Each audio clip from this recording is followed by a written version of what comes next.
Welcome to the Big Bets on Campus. This is the weekend warm-up. I'm Mike Calabrese, joined by my Action Network co-host Duck. Every Friday, we're coming to you live, answering all of your questions. So if you're here on YouTube, go into the chat, fire the questions in there. Over on X, you can tag either of us as well, and the Action Network Discord.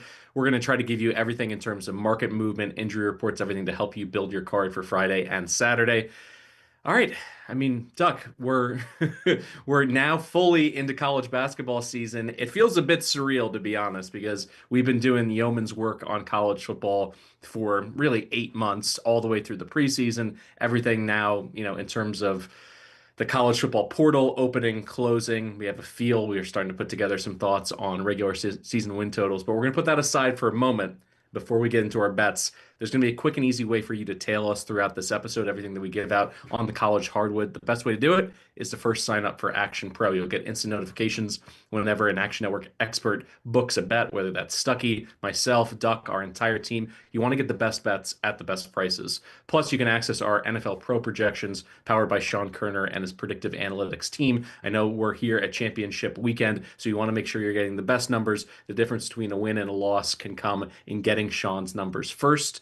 And right now we have a special offer for you. Just go to actionnetwork.com/pro and get $20 off the annual price by punching in the promo code BBOC20. So don't miss out on the best bets at the best prices. Visit actionnetwork.com/pro and use promo code BBOC20 to get $20 off a year of Action Pro. All right, college football. Let's put a bow on this real fast.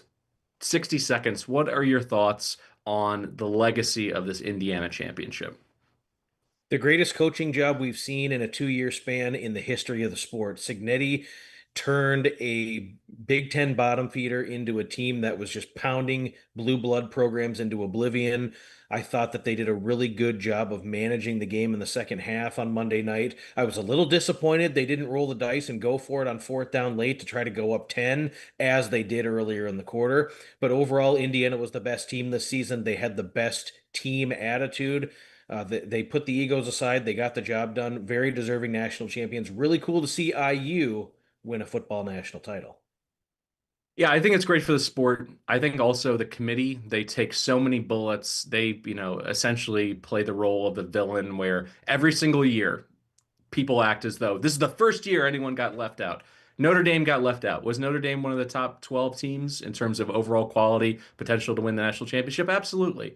But they chose Miami instead. They said, we have, this head-to-head data point. We're going to use it. And they were right. Miami goes on this run. And if Miami had been on the sideline, it would have been a what if that no one would have really cared about because they would have said, well, you lost 2 games in the ACC. You didn't deserve to be there. So one final just shot in the arm of the committee. I think they did a really good job there. Do you have any final thoughts on Notre Dame, by the way? I understand they sat out. They didn't want to play in the Pop-Tart Bowl. A lot of people were in their feels about that. And now they've manipulated the future, process of the 12-team playoff where if they're inside the top 12, they're automatically in there. Not a great offseason for Notre Dame in terms of public relations. Also, this rivalry game with USC now off of the schedule. So the haters are coming out in force. What are your thoughts on the Fighting Irish? So I looked at the schedule that got finalized earlier this week, and I think that you'll see this Notre Dame team come out next year on a mission. They've got some tricky spots that they have to navigate, and it starts right away with playing Wisconsin in Lambeau on a Sunday. But for anyone listening in, circle November 7th. Notre Dame will have that spot circled in red ink, posted in the weight room all summer. Miami comes to town November 7th. Absolutely a spot I'll be looking to back the Irish. So that's just a little betting nugget here for next season that you guys can file away for later. All right, that's enough college football talk. Into college basketball in earnest the rest of the way. Let's talk about building out some futures. You brought it up earlier this week on the BBOC midweek show.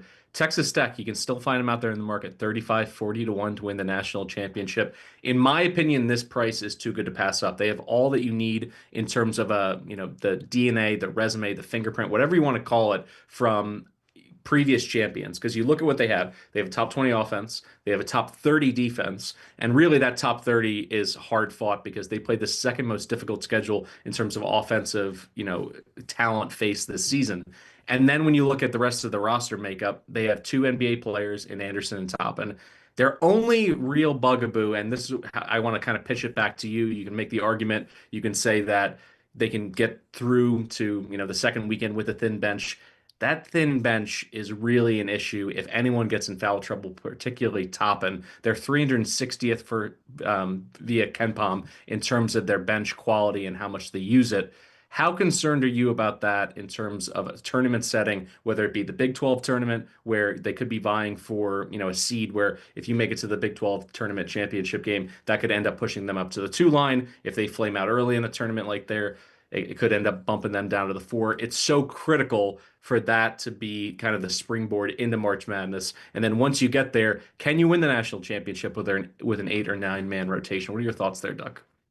Well, I just think Tech is flying under the radar. They lost a couple games early. The mosaic of competition that they have played and the offensive talent of those opponents is off the charts. I think this Grant McCaslin defense is better than some of the metrics might show. And even such, they rank 28th in KenPom in defensive efficiency. They're good at defending without fouling. They keep you out of the paint. The concern is the depth, and they don't go deep into the bench. You'd mentioned the numbers on the bench minutes. Toppin is just such a force down low. If he stays out of foul trouble, which it really should not come down to it the first couple of games of the NCAA tournament, if they get to that 4 or even the 3 line, I'll be interested to see how it goes down the stretch. They have some opportunities to improve their positioning. But as we talked about it a couple days back, 35, 40, even 42 to 1 to win the national championship. I think this team is too talented. I think the top end talent in the starting five, when these guys are playing their best basketball, they can play with anybody in the country. We've seen that already at times this season. And I just thought that the price was too good to pass up. We're going to try to build out this futures portfolio. We've got Houston in there. We'll talk about some other teams. How many teams can we get into the portfolio that have a really legitimate chance to get to the second weekend and participate in the Sweet 16, advance even further into the Elite Eight? If you have 5 or 6 of those teams that get to that threshold, barring a real Cinderella run by somebody who comes out of nowhere, you'll be in real good position with your futures portfolio. So that's what we're trying to do now, and I'm excited to talk about some of the other teams that I have jotted down just that are noteworthy. All right, let's look at one in the SEC, another in the Big Ten. We'll start in SEC country. Florida 18 to 1 to cut down the nets as a back-to-back national champion. Shout out to Nick Bateman over on X. He brought up the fact that in the last 5 games, Florida has been super elite in a special category, and it's rebounding plus turnover margin differential. And rebounding has always been a staple for this Florida team. They're huge, they're deep in their front court, they're first in offensive rebounding percentage. But it's been the elevated guard play as of late that's got it done. Lee gave Vandy 20 and 6, 0 turnovers in that game. He was driving, he was facilitating, he was knocking down shots. But the question here is Boogie Flans. Can we trust him to be consistent and to be efficient? Because when you look at his game log, there's a lot of 2 for 10, 3 for 10 nights where he's kind of shooting them into bad positions. They're able to pull the iron, out of the fire a little bit and win some of these games. But the issue is, can they go to the Final Four if Boogie is shooting 30% from the field and at volume, by the way? And if not, is there any other guard on this roster that can play a few more minutes, be a little bit more impactful on the offensive end? Because we already know what they are. They're a team that's incredible in the front court. They're going to get extra opportunities and be able to weather some poor shooting nights because they're offensive rebounding. But how much do these guards concern you? Or do you think it's going in the right direction as we get closer to February? I think it's going in the right direction. Winners of 5 in a row in conference play. Ken Pom has these guys 10th overall, which puts them at a fringe 3, probably a 4 seed, but playing really, really good basketball at current. And you look at some of the teams that they've blasted: LSU, Oklahoma, Georgia, Tennessee. Those are tournament teams. Ken has these guys favored in every game the rest of the way. I don't know that it'll play out that way, but this team is one that can make a real deep run, advance far into the SEC tournament, and really improve their positioning. I mean, my goodness, Ruben down low is such a force, just a complete monster. He's hard to guard down in the paint. He fights for every board. A complete game changer when you get into the NCAA tournament, and a guy that can take over a second half on both ends of the floor. Boogie has not shot the ball well over the totality of the season, but he's been streaky at times throughout his career, and I think that's a guy that can get hot in a 3 or 4 game stretch and really just catapult that team to make a deep run. Xavier Lee, he's playing really good ball. Condon, also in the paint, has scored double figures in all but one game this season. Just real reliable pieces for Florida. By my account, they're the best rebounding team in the entire country. And when you talk about a team in the NCAA tournament that has to win in a variety of ways, they can win the high scoring affairs. They can slow you down and grind out defensive possessions. You go an 8 minute stretch in the second half where you're trying to win a game 6 to 12 in an 8 minute stretch and just procure defensive stops. Well, Florida can do that. Very similar to Houston, who we talked about last week. You want to have a ticket on these guys now because I don't think the price is going to get any better. And I do believe Florida is a team that can make one of those deep runs. Speaking of a team whose price is going to be in flux one way or another, and it's Illinois out of the Big Ten, because when you look at the road trips that they have coming up, they're at Purdue, they're at Michigan State, they're at Nebraska, they're at UCLA. If they go 2-2 or 3-1 in that stretch, their current number of 22-1 goes out the window. I do think, though, that there's an issue, and it's clearly that Boswell, breaks his hand in practice. They're saying that this is one of those tricky injuries where he could be back in mid-February. He could be back, but not really be effective. He could be someone who gets shut down for the entire season. Right now, it seems like the coaching staff and everything we're hearing out of Champaign is that there's optimism that he's going to be back. It's going to be fine. He's staying mentally engaged. He's, watching film. He's at every practice. They're saying all the right things. But in the meantime, who's going to run point for them? Because it's Keen Wagler's opportunity, at least in my opinion. I think he's going to get the first shot to do it, where they go with kind of a bigger lineup. Or do they go smaller and rely on more of a pass first traditional point guard in Mihalo Petrovic, who really hasn't played all that much, but the coaching staff seems to have confidence in him. That's the mystery box for me right now because the committee always factors in injuries. And if they're somehow able to pull out, like I said, 2 wins, say they beat Michigan State and they beat UCLA on the road and they're competitive in the other games against Nebraska and Purdue, shorthanded, quite literally, with Boswell with a broken hand, I think that just makes them look great. And this 22-1 could shrink down into the mid-teens pretty quickly. What are your thoughts on Boswell's absence and what they can do? This is a great offensive system. They got great scorers. They have great size. They can win in a variety of ways. Do you think they're going to be able to do that for Underwood during this stretch?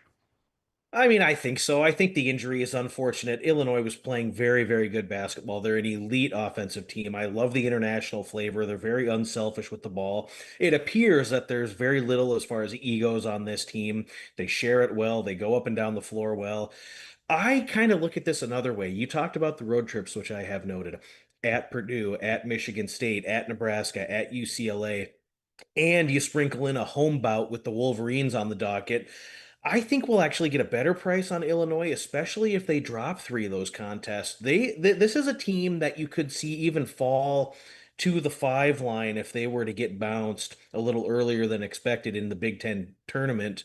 And I think we'll see the number get a little better on these guys. But if you look at the resume, you look at the body of work, they've got wins over Tennessee, Ohio State, Missouri, Iowa, all perennial tournament teams, and a team that can get to the second weekend, a team that if Boswell comes back at any point in time at the end of February or in early March and can get a little bit of reps under his belt and kind of get back into the swing of things and be effective, even if Illinois ends up with 5 or 6 losses, I think they can be a very, very dangerous team come March. It's a team that's battle tested. They've been there before. They know how to make these runs and handle the pressure of tournament situations. I kind of want to wait and see what happens right now. I'm not running to the window at 22-1. I want to see how this next immediate stretch goes. They go to Purdue, they go to Nebraska. In another 10 days, we'll know a little bit more about what this team does. But I won't be surprised at all if they drop those games. And it doesn't change my perception long term on what Illinois can be. If we see a 30-1, 35-1 after maybe dropping a game or two, I'll absolutely dive in. We'll get it put in the app, and that's a team I want in my portfolio. We just mentioned the Big Ten UCLA question coming in from YouTube. A reminder to our audience, hit us up with as many questions as we can fit into the next, let's call it 40 minutes. Mick Cronin, nothing makes this guy happy. He beats Purdue on his home floor. UCLA, a really, really tough out on their home floor, by the way. And he immediately takes to the microphone and says that the Big Ten's screwing him. They have to travel across the country. Apparently, this is news to him. It's been on the schedule for 5 months. They also critically in their non-conference didn't leave the Pacific time zone. So yes, it probably is jarring, but you get to control your non-conference schedule. And in March, you could get sent anywhere. You could get a better seed, but a worse location. You're gonna have to prepare for this. You could spin it around. And I guess that's the question that I want to piggyback off this, this listener's question. Do you think he's just preaching to his players some toughness and some edge? He's using, the media as a way to indirectly speak to them, or do you think he just loves being a curmudgeon and just complaining about everything? I mean, excuses only satisfy the people who make them. I don't really understand the point or the spirit behind why he's doing this. When you get into a tournament setting, you could go to Salt Lake City, you could go to Omaha, you could go to KC, you might have to go to New York or Philly or wherever these regional sites are being held, and you don't have any control over that.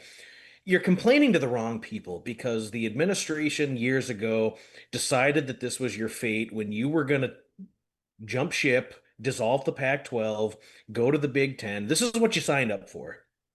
And all of the teams for that matter. Oregon, Washington, Southern Cal, who's chirped about this at times in football. This is what you signed up for. This is the league you wanted to participate in. My opinion is stop the bitching and moaning, stop the complaining, get on the plane, get your 15 guys ready, go out and play basketball, and prove it on the floor that way rather than trying to whine to the media. Whining to the media about these things has never made much sense to me, whether it's in football, whether it's in hoops. This is what your administration signed up for, and this is what you signed up for when you took the job. So it's part of the job. It's a responsibility that you have to navigate appropriately for your team. I think it sets a bad precedent for your team when you're whining about these things because it just opens the door for your team to make excuses. Why didn't you make that pass? Why did you miss that layup? Why'd you foul that guy 87 feet from the hoop? Well, now you make excuses. I don't like that. I think you need to stop the excuses, pull the boots up, play basketball, and let's get to work here. That's my opinion on it.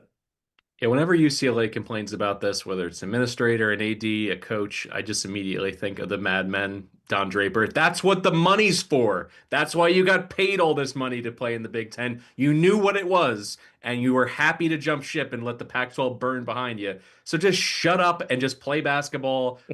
Have a little bit in your home state, the old Pat Dye or Pat Hill from Fresno State. Any team, anytime, anywhere. That helped the mentality of his team. He was able to build them into a national brand, at the G5 level before it was even called the G5 level. Just the mental toughness, it can work both ways. It can cut both ways. As you said, excuses are like assholes. Everybody's got them. Like you can go the other direction and say, we'll play anybody anywhere and we'll be able to figure it out. And we're tough and we're mentally strong. And yeah, Cronin is not for me. I still think there's opportunities to play his team, particularly on his home court. We'll get to that in a bit. Now, when we talk about the bets that we're logging, we're going to have some bet slips here in the chat, so you can go ahead and add those to your sportsbook of choice. There's other options as well. If you go over to the Action app, you can follow Duck, myself, Stucky, our entire team. You can also check out the Parlay Express account in the award-winning Action Network app, where we will be posting a lot of these plays. They put together special parlays, long shots, really fun account to follow.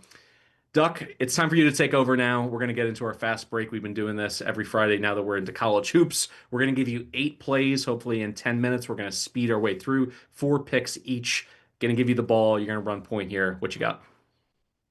Yeah, St. Louis tonight, they're laying 7.5 or 8. They are the top team in the nation in rim and three rate. They're third nationally in effective field goal percentage. Look at the slash shooting for the Billikens 60% from two, 39% from three, 76% from the line. Robbie Avila, maybe positioning this team and himself as a real darling story in March. They used to call him Cream Abdul-Jabbar, and he is just such a player for the Billikens. This is two teams, in my opinion, that are heading in opposite directions. When you look at the Bonnies, they've lost 5 out of 6 in league play. Beating Loyola Chicago does not change my sentiment on these guys. The defense, which is what St. Bonaventure was built on, has let them down game in and game out. The offense just does not generate enough to really be competitive, in my opinion. St. Louis can shoot lights out. They should torch these guys just like VCU did, just like Richmond was able to. I mean, my goodness, if you look at Fordham was able to torch St. Bonaventure. I think the Bonnies are in trouble tonight. I really like what I've seen from St. Louis. I think we're heading on this A10 exquisite crash course with the Bonnies, or excuse me, with the Billikens. and George Mason. I think St. Louis gets it done tonight. They win by double digits. I'm going to lay it here with St. Louis. Kareem Abdul-Jabbar, Milk Chamberlain, Larry Blurred, or Steph Blurry. Which one's your favorite for Robbie Avila? Kareem Abdul. I like that. All right, I'm going to stick on Friday night. Michigan, first half in a rivalry game against Ohio State. I'm going to lay the 8.5. Wolverines lead the nation in first quarter or first half scoring, I should say, at 47.2 points per game. And the focus, the full effort should be here for this Wolverine team that, by the way, has not covered in 5 straight games. A team that has spent the majority of the season in the top five, if not the top two. They're on their home floor against a rival like Ohio State. They're laying a big number for the game at 15.5. I don't mind laying the 8.5 in the first half because of how quickly this Dusty May offense can get cooking. And the Buckeyes, we have to ask the real question here. Are they fool's gold in the Big Ten? Because when you look at their wins, they're stacking some, but it includes Northwestern, Rutgers, Minnesota, and a banged up Oregon team without Shellstab. So Ohio State, I think there's a chance that they're slightly overrated in the market. I think we're now getting back to the best numbers possible on Michigan because they haven't covered in 5 straight games. I figured that this projection and this number was going to open closer to 20. 15.5, I still have a little bit of an issue with a potential backdoor later in the game if they're emptying their bench. But I think you're going to see a really good first 20 minutes at the Chrysler Arena out of Michigan here. What are your thoughts on the Maize and Blue getting back to their winning ways and really beyond winning ways, dominant level of basketball? I would expect that to be the case. We should see blazing fast tempo. We should see a ton of threes in this one. We should see Michigan really get back to the pace and space system offensively that they want to run. And I'm not sure that there's much Ohio State's going to be able to do about it. Ohio State has regressed a little bit back to the norm. Defensively, they gave up 74 against Minnesota, 74 against UCLA. 81 to Washington. Just not really the defense that we would have wanted to see Diebler have, where you can really lock down even mediocre Big Ten opponents.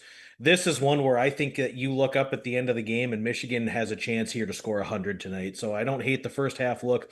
I would also possibly consider looking Michigan team total over in this one.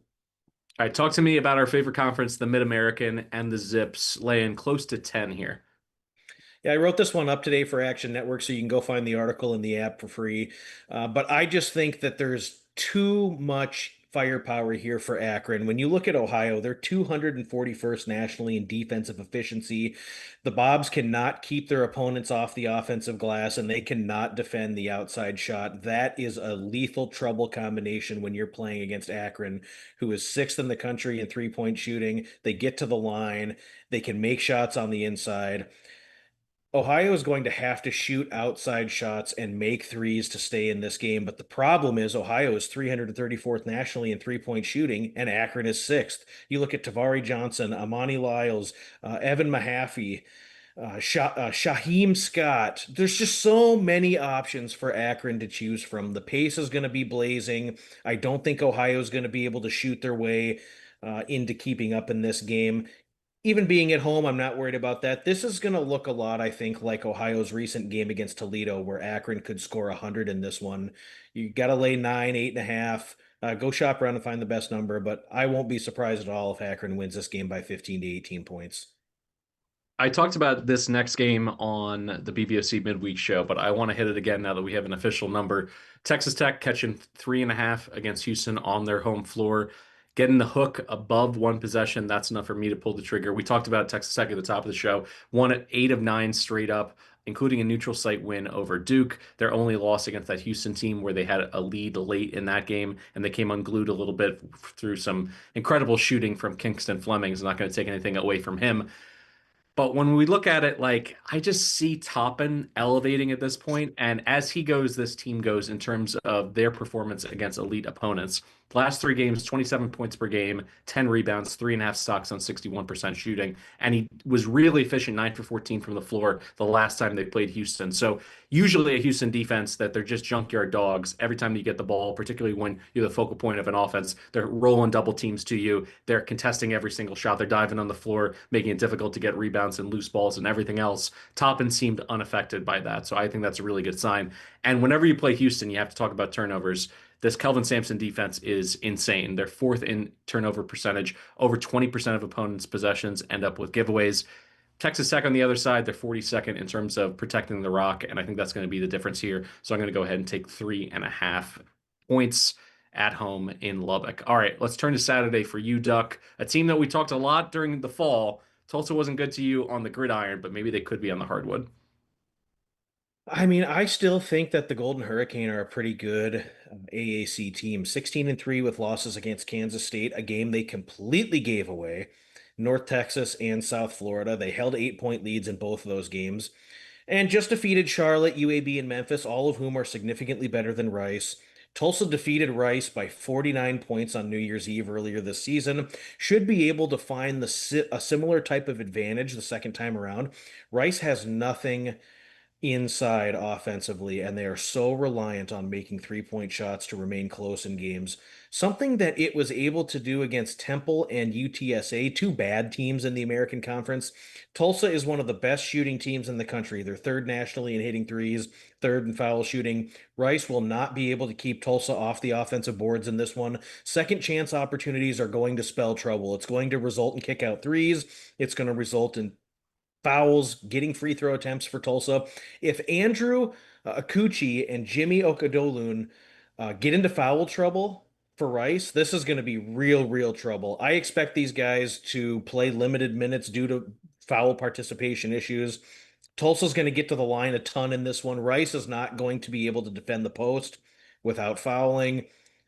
Rice is not going to be able to shoot their way into hanging. You got to lay about 11 here, according to projections with Tulsa, but I mean, they won this game by 49 points earlier in the season, and Tulsa is just too strong inside outside game, hitting threes, getting to the line. Rice is not going to be able to keep up. I'm laying it with Tulsa. I mentioned Mick Cronin earlier. I'm coming back to him. I think if they're laying anything south of 7, some of the projections are calling for them to be a 5.5 point favorite on their home floor against Northwestern.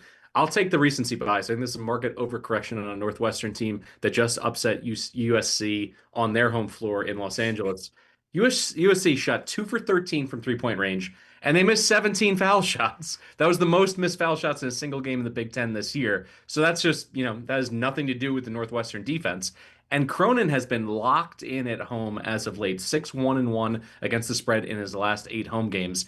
And they're top 50 on both ends, according to Ken Palm. And one of the biggest beneficiaries, by the way, of home cooking, home arena, their rotation guys knocking down shots, they have nearly a plus 7% swing in their favor at home in terms of effective field goal percentage versus being on the road. That is a team that, bitches and moans every time they got to leave Los Angeles and seems to protect their home court. Usually, I would say, beating a team like Purdue, they're just basking in all this positivity. Mick Cronin's walking through that locker room door. Do you think he's letting them feel good for a second about anything? I don't think so. I think Northwestern is just exhaling, saying, all right, we're not going to go winless this month.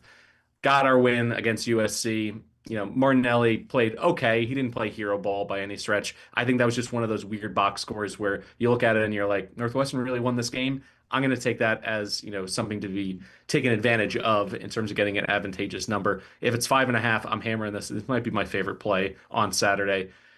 Any thoughts on Northwestern? I know we we actually talked off air before the last show. Was this a time to grab them to upset USC? And both of us couldn't talk ourselves into it. And like I said, if you told me this game script and you showed me the final box score for Martinelli, I'd be like, I'm glad I didn't bet that game. Somehow they win it. College basketball is, rife with this. There's always going to be weird games that are unexplainable from the upset perspective. What are your thoughts here on fading the Wildcats? Well, you look at UCLA and you could say that this is possibly a letdown after the big upset win against Purdue, but they do have 5 days to think about it. And if I'm Cronin, I show my guys the film on USC and Northwestern, and I want my guys to be wide-eyed and ready to go from the jump here because USC did give some chances away. They missed 17 foul shots. They couldn't hit outside shots very well. And I think if UCLA shows up ready to go here, you got to avoid that letdown, right? You just beat Purdue, hit the shot with a few seconds left in order to get ahead in that one. You don't want to come out and just lay a complete stinker against Chris Collins and Northwestern because the defense can put you in the deep end a little bit and force you to swim without a life raft. And it can be really tough at times playing against Northwestern's defense. Now, this defense has not been the exquisite Northwestern defense that we've come to know and love over the years, but it could be trouble if UCLA starts off this game sluggish and slow and just feeling like they can just roll five guys out onto the floor and wipe the floor with Northwestern. If they avoid that, and if they come out motivated despite just beating Purdue and being in a letdown spot, I think this is probably the spot here where Northwestern gets blown away. All right, let's get back to your bread and butter. Low major totals. The Titans and the Mustangs, if you guys are racking your brains, that's Cal State Fullerton against Cal Poly on the West Coast. You're going over a huge number in this one, 170. Has to be tempo. Talk me through it. Yeah, I mean, you look at Fullerton, they are fifth in the country in adjusted tempo per KenPom. Cal Poly is third. In addition to the fast-paced nature of these teams, they both get to the line a ton, both inside the top 100 in free throw rate. In the first meeting, it was 94 to 91. There was 86 total possessions, 27 made three-point shots, 59 foul shots in the first meeting, and this is going to be a microcosm of that here. Fullerton is 324th in effective field goal percentage defensively, and they really struggle to defend the interior. Hamad Musa and Caden Ward should shred these guys for Cal Poly. The Poly defense stinks. Joshua Ward should be able to get into the lane, get to the rim, draw foul shot attempts here. Jaden Henderson and Landon Seaman should have open looks. And Bryce Caulfield, if he can stay out of foul trouble, he'll score a ton of points in this one. Both teams are going to be in the high 80s here. This is a dead nut over here. Going to be very, very fast paced. Hamad Musa, by the way, must watch TV out there on the West Coast. In their first meeting that you just mentioned, he only played 27 minutes. He had 27 points, 7 rebounds, and 5 stocks in that game. That's how much of a stat sheet stuffer he is. If he doesn't foul out of that game, he's going for 35 and probably a double-double, and who knows how many stocks he's going to end up with. So if he can stay on the floor and stay out of foul trouble, this is a guy who is, I mean, if you look at his game log, he's got multiple games over 30 points in the last month or so, just absolutely filling it up. So if he stays on the floor, I agree with you. I think 170 is far too low. This is a number I would play right up into the mid 170s. This is from a tempo perspective alone, this is a dead nut over. All right, I'm going to close my card out here for the fast break segment with my favorite one on the docket. The number hasn't popped yet, but every projection I'm seeing, it's between 3 and 4 points. Dayton laying on the road at St. Joe's, going to Hawk Hill. Step one, no travel for the Flyers. They played at LaSalle, lost earlier in the week, and decided to stay here in the Philly area so they don't have to make that trip. They're getting healthier. Emile Letang, Malcolm Thomas working back into game shape, not only being available, but now getting back to a place where they can play double-digit minutes off of the bench. Thomas, by the way, gave him 9 minutes of really good basketball off the bench against LaSalle. He had 4 points, 4 rebounds, 2 stocks in that limited action. I think you're going to see him get added more into the rotation and, like I said, get to double-digit minutes. But the real reason I'm on this is a gambling alert. The sirens are going off. Anthony Grant, after taking a loss during his time at Dayton, 59.7% against the spread. That's an 80-game sample size, sixth best among mid-majors during that stretch dating back to 2017. He's someone who never wastes a loss. He always gets his team really focused. If you looked at the media, there's lots of interviews with some of his, veteran players. They put it on their effort. They put it on their focus. They're going to play really good basketball here. And St. Joe's, ever since they lost, their point guard earlier in the year, their guard play is just up and down. And, losing on their home floor against Davidson, I think there's an opportunity for Dayton to really get right here and win this by double digits. They know that they have to play basically perfect basketball and probably make it all the way to the A10 conference championship game to be an at-large team. That's what their focus is right now.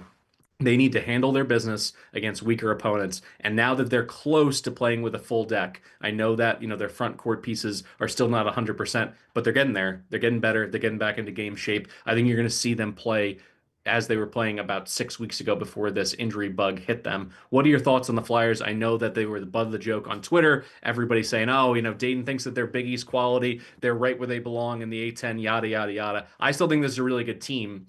And I don't think they got enough credit gutting out victories, and in some cases covering without their full deck, playing an 8-man rotation. Now that they have closer to the 10 guys that they want to play on a nightly basis, I think they're far more dangerous. I mean, I think it all comes down to the film session afterwards. This is a complete spot for Anthony Grant to humble his team and say, okay, guys, you think we're fully back after winning 5 or 6 in a row? Are you happy beating Fordham and Loyola Chicago and Duquesne? Because if you don't show up ready to be prepared to play basketball, this is what can happen. There's also a little bit of fluky variance, and we've talked at nauseum about college basketball being so widely variant. Dayton lost because they were 3 of 23 from 3 point land. So I'm looking at the Flyers and I'm challenging my guys to hit those open jumpers, do what we do offensively, and the opportunities are going to present themselves. St. Joe's cannot shoot the rock. They really struggle with outside shooting, and you're going to play a team that's a good rebounding team that looks to try to get a little bit of transition off misses, long shots, long rebounds, quick transition opportunities. I think this is just the recipe for Dayton to kind of get back to the winning ways and really kind of start that path on trying to make a deep run in A10 play. I'm not sure that they'll necessarily be able to get to the point where they can be at large, but I think they'll start to get a little bit healthier. They'll start to see some of those front court pieces come back late in the season, which will help them. But in this game here, I'm challenging my guys to knock down jumpers, and I'm challenging the team defensive effort to show up and play really good basketball against a St. Joe's team that just simply cannot make shots from outside. Question coming in for tonight's thoughts on the total sitting at 160.5 between Marquette and Butler. I'm just going to shoot from the hip real quick here.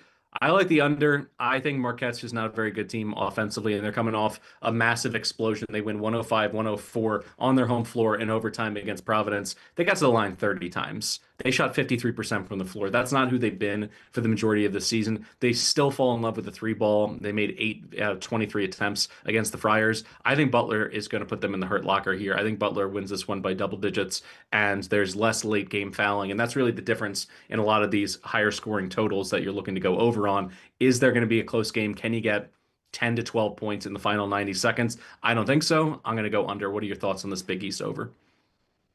I mean, I can see why it's set so high. Both these teams play with tempo. You're going to get a little bit of a frenetic pace, and you might have some higher scoring stretches. So it is kind of a hold your nose play. But this is one where if you get a 5 minute stretch, is all you're looking for is one 5 minute stretch where you get 12 points instead of 20.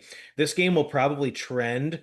If you're watching the game live or if you're checking the score kind of as the game goes on, this is one where it's going to trend to probably close to that 160 number throughout, but you're going to need one stretch in the second half where shots aren't going in or you get the turnovers forced. And, I think Marquette has just been so Jekyll and Hyde this year, but this defense is high intensity. They can turn you over. If they can force a couple stops down the stretch, you probably see this one stay under. I will say, I don't see a tremendous amount of value in the number. But I wouldn't be surprised if the game trend is right at that 160 mark, and then the last 3, 4 minutes we see a slower pace. We see the possessions matter more in a close game, which I project it will be fairly close. I don't know if it's going to be, 12 or 14. I would guess it's probably 6, 7 point game at the end. So if you can avoid late game fouling and if the possessions slow down in the last 4 minutes, I think maybe you can eke out an under. One more question coming in here talking about Rutgers against Indiana. Seems like this may be too many points in this situation. Indiana on the road in Piscataway at Jersey Mike's Arena, laying 7.5. I mean, Rutgers, not a team to get super excited about, but in recent history, they won a high-scoring game against Oregon on their home floor, eked out a win against Northwestern, mucked up the game in Iowa City, only lost by 6 to the Hawkeyes. So for my money, they're playing decent basketball. I think this is too many points. If you twist my arm, I would lean towards Rutgers, but this is just a game I'm not going to watch full stop. I'm more interested in some mid-major basketball and low-major basketball for that matter tonight. Any thoughts here in the Big Ten? You look at Indiana, they're reeling. They've lost 4 in a row, but they've lost against really good opponents. They should find it a little bit easier here in this one against Rutgers, who's been really up and down this season. I would believe Indiana does everything they possibly can to secure this win and just try to hold on. I don't know that we're going to see them come out and blast Rutgers. I would lean under the total. I think that Rutgers defense is probably a little bit better than what the metrics will reflect. And I like what I've seen from Indiana defensively this season, particularly how they prevent offensive rebounding, how they defend the 3-point line. They can just do some things to really frustrate Rutgers, who has been really up against it shooting the basketball. So I would lean under the total in this one, but I wouldn't be surprised at all if Rutgers keeps this one super close late. All right, Duck, it looks like you just got to the window. Mercyhurst, New Haven under. It was a grind there. It seemed like it was a close game. Might get some foul shots late, but it looks like that one just went final at 118. So nice job cashing a gritty, ugly, low major basketball under one of your specialties. You're going to want to follow Duck in the app to be able to get his best bets at the best numbers. All right, that's going to do it for the weekend warm up under the Big Bets on Campus banner. Thank you as always for tuning in. Special thanks to my man Duck. Don't forget to download the free award-winning Action Network app and leave us a 5-star rating and review wherever you listen to the pod. If you haven't already, please subscribe to the YouTube channel, like, comment, meet us up here on the weekend warm up every Friday. Cut it up with us. All this engagement really helps us build the brands. And thanks for listening to the Big Bets on Campus podcast. As always, best of luck with all your bets, and we'll see you at the window.